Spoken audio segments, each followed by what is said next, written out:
Hey, We need to talk. about alcohol. I'm Paige Raymond. I'm 17 and I'm from Dover, New Hampshire. When I was 15, I started drinking very heavily. It had a lot to do with where I was in my mental health and a lot with my parents separating in their divorce, and I was looking for a coping mechanism. At first it started out as something fun that I was doing, and then it turned into a way for me to deal with things that I was going through in my life. That progressed into drinking every night, and eventually I ended up in a drunk driving car accident. I was living with my dad in Wells, Maine, and I completely totaled my car.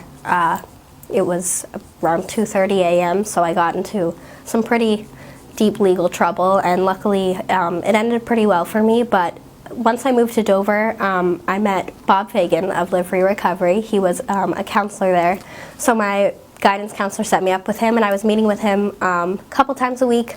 And then in about February, my accident happened in October, in about February he asked me, this was of 2016, he asked me if I would be a peer leader at his company that he was starting for an IOP.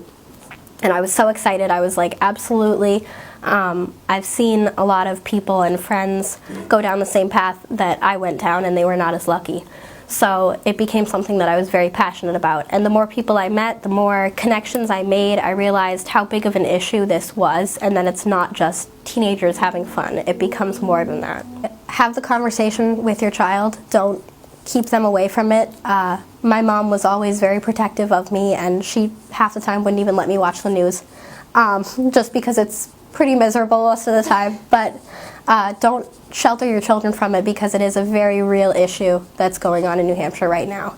And have that talk with your children, no matter what age they are. If they can understand what you're saying, then have the talk with them, because it's something important that we need to raise more awareness about. And ask them if they've talked about it in school and what they've learned, and definitely become more as educated as you can. When I first started at the IOP, I didn't really have very many goals. I didn't know what I wanted to do, and even as a peer leader when I started, I learned how to set goals from others. And now my biggest goal is getting into college. So that's working out pretty well for me, and I think that the idea of having a goal-based group is so important, because yes, recovery is a huge, huge goal and very, very important.